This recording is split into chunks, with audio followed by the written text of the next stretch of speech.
اديني في الجمال والحلويات والطعام اللي عندهم. بصوا القطعه الجامده دي، انا بقى عايزه من القطعه الحلوه دي. محتاجه اغير الانتريه، محتاجه اغير الركنه، بس سعر عالي قوي، فانا لا عايزه احس ان انا غيرت. فاعمل ايه؟ اجيب الحاجات الجامده دي، الموديلات الحلوه قوي دي، واحطها على الصالون على الركنه، احس بتغيير، احس ان انا مبسوطه مرتاحه. عايزه اقول لكم ان حاجاتهم كلها احلى من بعضها، الموديلات كلها احلى من بعضها، عجباني جدا. مفيش موديل بصراحه ما عجبنيش، بس في حاجات مميزه. انا عايزه احس ان شقتي كده فيها تغيير، الريسبشن عندي فيه تغيير. اجيب موديل من الموديلات الجامده قوي دي، واحس ان انا غيرت من غير ما ادفع فلوس كتير قوي عشان اغير صالون او اغير ركنه، وانا ظروفي ما تسمحش ان انا اغير. فلا، اجيب حاجات كده تدي لمسه جماليه للريسبشن، احس انا بتغيير.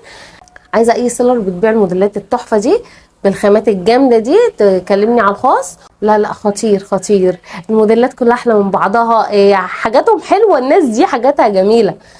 انت كمان تقدري ان انت تشوفي القماشه دي لو موجوده، تقدري ان انت تجيبيها وتفصلي بالمقاسات اللي انت عايزاها واللي انت محتاجاها. هيحمي لك الركنه، يحمي لك الانتريه، يحمي لك الصالون. حاجات كده حلوه وهاديه ورقيقه وجميله.